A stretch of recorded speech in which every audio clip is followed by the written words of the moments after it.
चलिए बेटा देखना,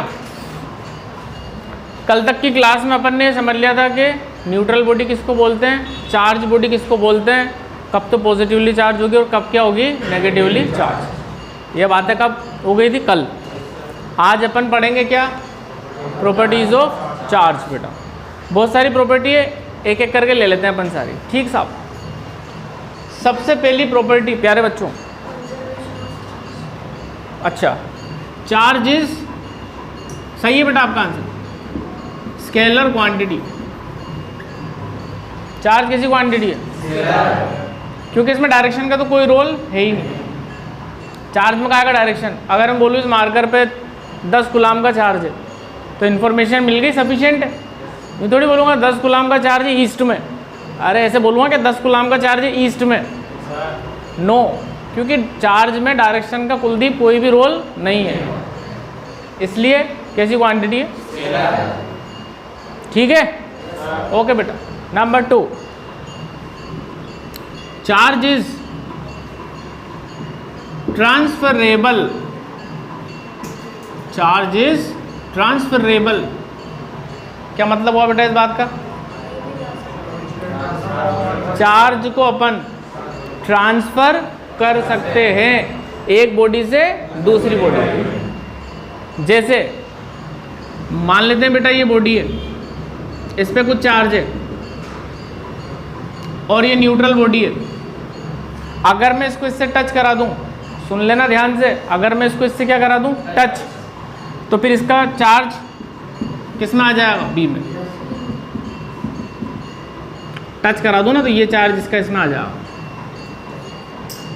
तो चार्ज किसी क्वांटिटी है, ट्रांसफरेबल। ये सब आसान आसान प्रॉपर्टी है, इसमें ज़्यादा परेशान मत हो, आगे आएगी थोड़ी बहुत टफ। ये तो बहुत इजी है, पहली क्या थी, और दूसरी, ठीक है। तीसरी प्रॉपर्टी पे बात करते हैं, चार्ज इज इनवेरिएंट। अब यार ये नया शब्द आ गया भाई साहब जिंदगी में, चार्ज इज इनवेरिएंट, नया शब्द आया जिंदगी में तो मतलब भी समझना पड़ेगा। कुलदीप क्या मतलब है, समझते हैं। मान लो यार कोई बॉडी है बेटा और वो रेस्ट पे रखी हुई है, और कुछ तो भी इसके ऊपर कितना चार्ज है, 10 कूलम। कैसी रखी हुई है मेरे भाई, रेस्ट पे रखी हुई, बहुत बढ़िया।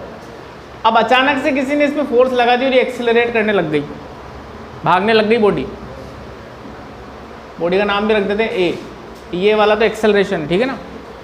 तो भागने लग गई साहब 2 मीटर पर सेकंड स्क्वायर से। तो इस बॉडी पे जो चार्ज है वो 10 था पहले, भागने से क्या होगा, बढ़ेगा या घटेगा, है ना, तो बढ़ेगा ना घटेगा, क्या रहेगा, सेम टू सेम। ऐसे भागने से चार्ज बढ़ जाता होगा, कैसी बातें कर रहे हो तुम, चार्ज क्या रहेगा, सेम। इसका मतलब क्या हुआ, इसका मतलब ये हुआ कि कोई बॉडी रेस्ट पर है या एक्सेलरेट कर रही है या कांस्टेंट स्पीड से चल रही है कि फ्री फॉल कर रही है, क्या कर रही है, हमें उससे लेना देना नहीं है। उस पर जो चार्ज है ना बढ़ेगा। ये भाई ने बिल्कुल सही बात बोली बेटा, नाम बताया तेरा, जैनुल, जैनुल भाई ने एकदम सही बात बोली, ना तो उसका चार्ज बढ़ेगा ना घटेगा। इस प्रॉपर्टी को क्या बोलते हैं, इनवेरिएंस ऑफ चार्ज। अरे आ गया क्या समझ में यार, वेरी गुड बच्चों यार, very good. Charge on a body does not depend on, बताओ, स्टेट ऑफ रेस्ट और मोशन और फ्रेम ऑफ रेफरेंस। अगर तुमने कभी ये शब्द सुना हो जिंदगी में, फ्रेम ऑफ रेफरेंस, नहीं सुना हो तो कोई बात नहीं बेटा, अपन को क्या करना चाहता है जान के, बहुत है। वैसे मैंने इन्होंने बताया था तुम एक्सेलरेटेड फ्रेम और नॉन एक्सेलरेटेड फ्रेम। एनीवेज अपन अभी इस पर ही चर्चा करते हैं कि भैया ये बॉडी भागे या रेस्ट पे रहे, चार्ज क्या रहेगा उस पर सेम रहेगा। इस प्रॉपर्टी का नाम क्या है, इनवेरिएंस ऑफ चार्ज। कितनी प्रॉपर्टी हो गई, number 4, charge is conserved. System का जो चार्ज होगा बेटा वो हमेशा कैसा रहेगा? कंजर्व्ड। सिस्टम का चार्ज कैसा रहेगा? कंजर्व्ड। सुनना मेरी बात 1 मिनट के लिए। जैसे दो बॉडी है सिस्टम में, ए और बी, इस पे मान लो कि कुछ 10 कूलाम का चार्ज हो रही तो न्यूट्रल है। मैं तुमसे बोलूँ सिस्टम पे कितना चार्ज है? सिस्टम मतलब दोनों बॉडी मिला के, तो बताओ ना कितना है? 10 coulomb. This is one system dear student, please focus. What is the charge on system? 10 coulomb. अब मैंने इसको इससे टच करा दिया और टच करा के अलग कर दिया, तो टच कराने से ये हुआ दोनों बॉडी एक जैसी थी है, तो इसका आधा चार्ज इधर कूद गया। अब मैं तुमसे पूछ रहा हूँ सिस्टम पे कितना चार्ज है? ये 5 और 5 जोड़ दो ना यार बेटा, कितने हो गए? 10। सिस्टम पे पहला कितना था? 10। टच करा के अलग कर दिया, अब भी कितना है? 10। क्या सिस्टम पे चार्ज बढ़ा? क्या नहीं बढ़ा? क्या कम हुआ? क्या नहीं हुआ? हाँ, एक बॉडी पे बात करें तो कम ज़्यादा हो सकता है, लेकिन सिस्टम की बात करें अगर राकेश का है ये रहा, अगर सिस्टम की बात करें मेरे भाई राकेश, तो वो चार्ज क्या रहेगा? सेम रहेगा। नहीं आया समझ में? पक्का? ठीक है भाई, ओके। 4 प्रॉपर्टी हो चुकी है बातों बातों में। नंबर 5 बड़ी आसान, 5 तो करा दूं ना एक बार में, कोई दिक्कत थोड़ी। अब 5-5 करके लिख लेंगे। चार्ज इज, अंग्रेजी आती? क्या लिखा हुआ है? एडिटिव। अब एडिटिव का मतलब क्या है जरा जान लेते हैं आज अपन। सुनिए भाई कुलदीप, ये कोई बॉडी है, इस बॉडी पर मल्टीपल चार्जेस प्रेजेंट है। 2 कूलाम, 3 कूलाम, -1 कूलाम, क्या गिनती थोड़ी चल रही है? 2 3 4 है ना, और ये 10 कूलाम। इस बॉडी पर मल्टीपल चार्जेस हैं। बॉडी का नाम भी रख देते हैं अपन P, नाम है कुछ भी रख दूं, मेरी मर्जी। अब मैं तुमसे बोल रहा हूँ कि इस बॉडी पर नेट चार्ज कितना है, तो आप क्या करोगे? इन सबको क्या करोगे? Add algebraically. अरे क्या करोगे यार? कैसे एल्जेब्रिकली? मतलब जो नॉर्मल एडिशन अपन करते आए ना अभी तक, इतने बड़े हो गए, वही वाला काम करना है। तो नेट चार्ज, क्यू मतलब है charge, net charge P body पे, देखो लिखेंगे कैसे? 2 कूलाम, ब्रैकेट लगा लगा के, प्लस प्लस। अब देखो लिखूंगा तो ऐसे, अरे ऐसे लिखना पड़ेगा बेटा, समझो। हाँ यार, प्लस 10। अब जोड़ लो यार, 2 और 3 5 और 10 15 में से 1 चला गया, 14 coulomb. This is the net charge on the body. यह समझ में? अगर आपको ऐसा आ जाए एक्सप्लेन एडिटिविटी ऑफ चार्ज, तो आप क्या लिखोगे? ये फोटो बना के आ जाना एक तो, और दूसरी 4 लाइनें लिख देना अंग्रेजी की। If multiple charges are present on a body then net charge on the body is the algebraic sum of all the charges present on that body. This property is known as charge. अरे charge, this property is known as additivity of charge. इतनी अंग्रेजी आनी चाहिए भाई, आ गई बात समझ में? हाँ, चलो पहले 5 लिखा देता हूँ तुम्हें, है ना? लिखो बेटा।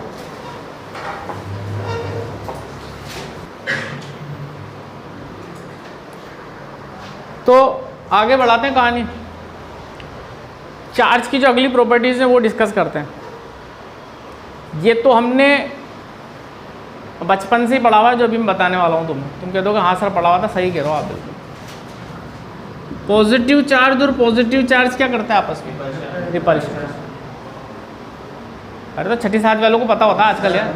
पॉजिटिव पॉजिटिव क्या करते हैं? Repulsion, repel.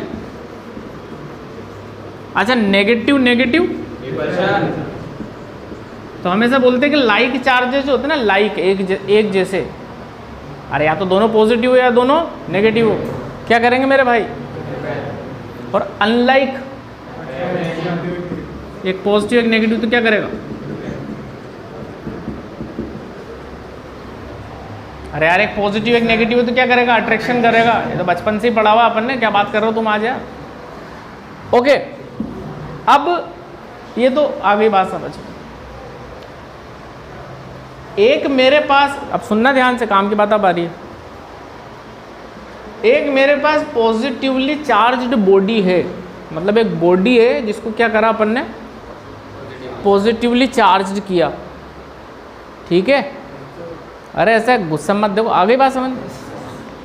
और इसके बाजू में अपन ने एक न्यूट्रल बॉडी रख दी। अब दोनों में क्या होगा? अट्रैक्शन होगा या रिपल्शन होगा या कुछ नहीं होगा? तीन ऑप्शन दे रहा हूँ, सुन तो लो।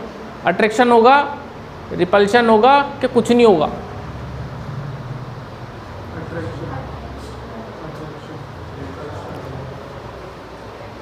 चलो ध्यान रखना, अट्रैक्शन होएगा। अभी बात करते हैं, सुनो, अभी बात खत्म नहीं हुई है। अब अपने पास एक नेगेटिवली चार्ज्ड बॉडी है और उसके बाजू में अपन ने न्यूट्रल बॉडी रख दी। इनके बीच में क्या होएगा? सब याद रखना है बेटा, एक एक चीज़ याद रखनी जो भी पढ़ा रहा हूँ। इनके बीच में भी अट्रैक्शन। तो हम एक जनरल बात बोल देते हैं कि चार्ज्ड बॉडी, चाहे वो कैसी भी हो, और न्यूट्रल बॉडी आपस में हमेशा क्या करेंगे? अट्रैक्शन। ये याद रखना। अब इसका बेस्ट एग्जांपल मैं आपको बताता हूँ। बचपन में अपन ने जाने अनजाने स्कूल के अंदर एक एक्टिविटी करी हुई होती है। जब छोटे बच्चे थे, जब स्केल रहता ही है सबके पास, छोटे बच्चे तो स्केल होता होगा तुम्हारे पास, और ऐसे रब कर लो और छोटे छोटे कागज़ के टुकड़े हथेली पे रख लो और ऐसे रब करके अगर आप उन कागज़ के टुकड़ों के पास लाओगे तो वो अट्रैक्ट हो जाएंगे। इसका मतलब क्या हुआ? जब आपने इसको रब किया ना स्केल को, अरे कोई जादू थोड़ी हुआ, सुन लो। जब आपने इसको रब किया तो ये स्केल क्या हो गया? चार्ज। और कागज़ के टुकड़े कैसे हैं? न्यूट्रल। और जब दोनों को पास में लाओगे, अट्रैक्शन। और ऐसा ही कुछ काम बर्थडे पार्टी में भी किया होगा कभी तुमने। बलून, हाँ, बर्थडे पार्टी में अगर बलून है आपके पास, मान लो, वो दीवार पे लगाना उसको, तो आप ऐसे रब करो और दीवार पे जाके चिपका दो। थोड़ी देर तक चिपका रहेगा, थोड़ी देर तक, यूँ नहीं कि चिपका के चलेगा और कल आके देख रहे हो कि सर वो तो था ही नहीं वहाँ पे। क्यों हुआ ऐसा? क्योंकि वही बलून को जब आपने रब किया तो क्या हो गया वो? और दीवार न्यूट्रल है, दोनों के बीच में क्या हो जाएगा? ठीक है, ओके। ये बातें हो गई अपनी। मिटा दूँ ना इसको तो? ठीक है बेटा, ठीक है, ओके। अब इसमें एक एक्सेप्शन भी आपको बता दूं मैं। एक्सेप्शन हमें याद रखना है बेटा, काम की चीज़ है, थोड़ा ध्यान लगा के सुन लेना। कई बार स्टेटमेंट वाले सवाल में फिर दिक्कत आ जाती है। अगर दो लाइक चार्ज्ड बॉडीज़ है, मतलब ये समझ लो कि दो पॉजिटिवली चार्ज बॉडी है। बहुत ध्यान से सुनना बात क्या कह रहा हूँ मैं। ये पहली बॉडी, इस पे तो बहुत हाई पॉजिटिव चार्ज है। दूसरी बॉडी, इस पे बहुत मामूली सा पॉजिटिव चार्ज है। दोनों पे कैसा चार्ज है? पॉजिटिव। इस पे हाईली पॉजिटिव मैग्नीट्यूड वाइज और इस पे बहुत कम। अगर यार बेटा इस तरीके की सिचुएशन आ जाए, अतुल ध्यान से सुन लियो, अगर इस तरीके की सिचुएशन आ जाए तो फिर ये दोनों आपस में रिपल्शन के बजाय क्या करने लग जाएंगे? अट्रैक्शन। बट ये कब होगा? अरे ये कब होगा? राकेश, मैं जानता हूँ तो सही बात बोलता है। एक बॉडी पे बहुत ज़्यादा चार्ज होना चाहिए और दूसरी पे बहुत कम, वरना तो फिर क्या करेंगे? पॉजिटिव पॉजिटिव तो क्या करेगा? रिपेल ही करेगा। बट ये एक्सेप्शन केस है। ऐसा क्यों होता है? इसमें एक प्रोसेस होने लग जाती है, इसको बोलते हैं अपन इंडक्शन। वो अपन आगे वाले लेक्चर में देख लेंगे। हाल फिलहाल कोई आपसे पूछ ले अगर राह चलता आदमी कि यार ये सिचुएशन है, इसमें क्या करेगी दोनों बॉडीज़, तो हमें आंसर क्या देना है? ये एक्सेप्शन केस है, इसमें रिपल्शन के बजाय क्या करेगा? अट्रैक्शन। फिर और जानकारी लेना चाहे कि भैया ऐसा क्यों हुआ, तो बस ये कह के आगे निकल जाना कि मुझे काम है, क्या कहोगे कि इंडक्शन की वजह से ऐसा होता है, और कह के आगे बढ़ जाना। ठीक है, ये एक्सेप्शन भी हो गया अपना। लिखा दूँ ये इतनी बातें? लिखो, आ जाओ। Like charges repel each other and unlike charges attract each other। चलिए बेटा देखना, ये प्रॉपर्टी बहुत खास है, क्वांटाइजेशन ऑफ चार्ज बोलते हैं इसको। पूरा ध्यान लगा के पहले तो सुनना, हाँ, फिर इस पर अपन न्यूमेरिकल भी करेंगे बढ़िया बढ़िया। पहले इसको समझते हैं कि ये चक्कर क्या। सुनियो भाई, ये अपने पास यार एक न्यूट्रल बॉडी, बहुत ध्यान लगा लेना भाई सारे ही। ये अपने पास क्या है? एक न्यूट्रल बॉडी है। अब मुझे इसे नेगेटिवली चार्ज करना है सपोज, तो मुझे इसमें क्या ऐड करने पड़ेंगे? इलेक्ट्रॉन। हाँ, ऐसे जवाब दिया करो, दिल खुश हो पढ़ाने वाले का। इलेक्ट्रॉन्स। तो इसमें मिनिमम कितने इलेक्ट्रॉन अपन डाल सकते हैं? मिनिमम एक ही तो होगा यार। मिनिमम कितने इलेक्ट्रॉन डाल सकते हैं इस पर? एक। फिर उसके बाद एक और डाल सकते हैं, तो कितने हो जाएंगे? दो। फिर एक और डाल सकते हैं। आप ये देखो कि जो इलेक्ट्रॉन अपन ऐड करा रहे हैं वो इंटीजर की फॉर्म में होना चाहिए। किसकी फॉर्म में? मतलब 1 2 3 4 5 6 ऐसे होना चाहिए। यार इसमें तुम बताओ कि क्या मैं 2.5 इलेक्ट्रॉन ऐड करा सकता हूँ? क्या बता दो तुम आज? 3.25? अरे ऐसे थोड़ी होता है, या तो 3 इलेक्ट्रॉन होंगे या 4 होंगे, या तो 5 होंगे या 6 होंगे। क्या डेसिमल में इलेक्ट्रॉन ऐड करा सकते हैं क्या? अतुल तू कहता आज? अतुल नहीं करा सकते। इसका मतलब इस बॉडी पे चार्ज कैसा आएगा? सुनना, 1e 2e, और क्योंकि इलेक्ट्रॉन ऐड करा रहे हैं तो माइनस आ जाएगा। सिमिलरली अगर इस बॉडी को पॉजिटिवली चार्ज करना है तो क्या निकालने पड़ेंगे? इलेक्ट्रॉन। अब इलेक्ट्रॉन निकालने की प्रोसेस भी वही है, या तो 1 इलेक्ट्रॉन निकलेगा या 2 या फिर 3। ऐसे थोड़ी कि 12.25 इलेक्ट्रॉन निकाल दिए मैंने तो इसमें से। तो इस पे कैसा चार्ज आएगा? या तो 1e या 4e। यानी कि अब मैं एक चीज समझ गया, किसी भी बॉडी पर, न्यूट्रल बॉडी पर नेट चार्ज जो होगा वो किसके बराबर आएगा? Q बराबर प्लस माइनस, दोनों में से कुछ भी हो सकता, NE। What is N? Number of electron transferred, और वो हमेशा किस में होगा? इंटीजर में, मतलब काउंटिंग नंबर 1 2 3 4। ये कभी भी डेसिमल में नहीं हो सकता। आगे बात समझ में? यानी किसी बॉडी पर, सुनना बेटा ध्यान से, किसी बॉडी पर चार्ज की कुछ स्पेसिफिक वैल्यूज ही पॉसिबल हैं, सभी वैल्यूज पॉसिबल नहीं है। जैसे मिनिमम चार्ज कितना ला सकते हैं? 1e। 1e का मतलब 1 × 1.6 10⁻⁻⁹। फिर उसके बाद 2e, मतलब 2 × कितना हो गया? 3.2। मतलब आप देखो कि सीधा यहाँ से फिर चार्ज अपन या तो बॉडी को ये चार्ज दे सकते हैं या फिर ये वाला दे सकते हैं। इसके बीच का चार्ज, क्योंकि डेसिमल में इलेक्ट्रॉन कैसे ट्रांसफर कराओगे तुम तो बता दो। अगर करा दो तो मेरे से ले जाना, 1 लाख रुपए में दे दूंगा तुम्हें, मेरे पास आ जाएंगे अगर तो। डेसिमल में ट्रांसफर करा सकते हो क्या? कभी नहीं करा सकते। यानी कि Q बराबर क्या होगा? Plus minus what is N?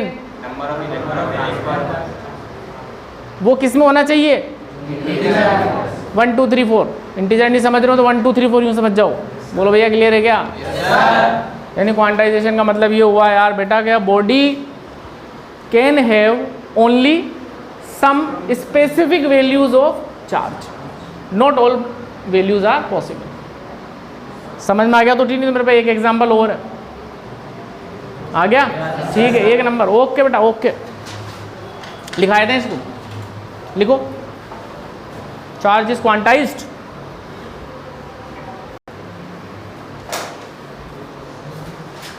एक चीज ऐसी बोली जाती है बेटा, लास्ट प्रॉपर्टी सुनना, ऐसे बोला जाता है कि रिपल्शन जो होता है ना, रिपल्शन इज द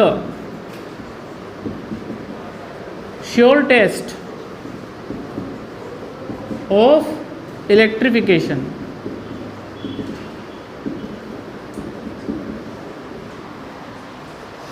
इस बात को मैं एक्सप्लेन कर देता हूं आपको। Repulsion is the sure test of electrification. क्या मतलब हुआ, इधर ध्यान देना, तुम खुद जवाब दे दोगे इस बात का अगर तुमने ठीक से सुना होगा मुझे तो। देख बेटा, दो बॉडी है अपने पास, ए और बी। मैं इन ऐसे समझ लो, ये दो बॉडी है ए और बी। मैंने इनको पास पास रखा और मैंने ये देखा कि इनमें अट्रैक्शन हो गया, ठीक है। अरे अट्रैक्शन हो गया, दोनों में अट्रैक्ट कर गए, तो ये दोनों बॉडी चार्ज्ड हैं या नहीं है, या कुछ कंफ्यूजन है? दोनों चार्ज हैं, या एक चार्ज एक न्यूट्रल भी तो हो सकती है। अरे बोलो ना यार, दोनों चार्ज भी हो सकती हैं भाई, ये कंडीशन भी हो सकती है और ये भी तो हो सकती है। यानी अगर दो बॉडी अट्रैक्ट कर रही है तो मैं 100% ये नहीं कह सकता कि दोनों चार्ज हैं, उनमें से एक न्यूट्रल भी हो सकती है। लेकिन मेरे भाई इकजोत, अगर दोनों बॉडी कर गई रिपेल,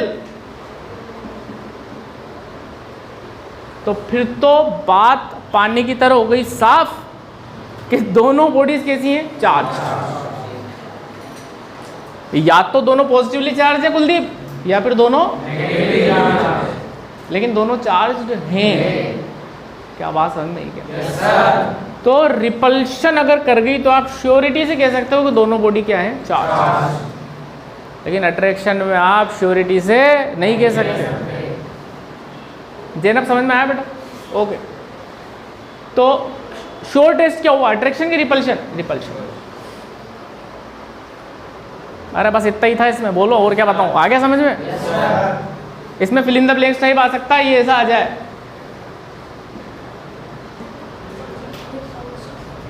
अरे क्या आ गया यहाँ पे, रिपल्शन, ऐसे सवाल बन जाता है, फिर चक्कर पड़ जाने। ठीक है बच्चों? yes, ओके, अब इस पे न्यूमेरिकल चलेंगे बेटा। अतुल कल की क्लास है, छुट्टी मत मार लियो, यस सर यस सर तू कह रहा तू, कल की क्लास से क्या चलेंगे इसमें, न्यूमेरिकल तगड़े तगड़े। ओके बेटा।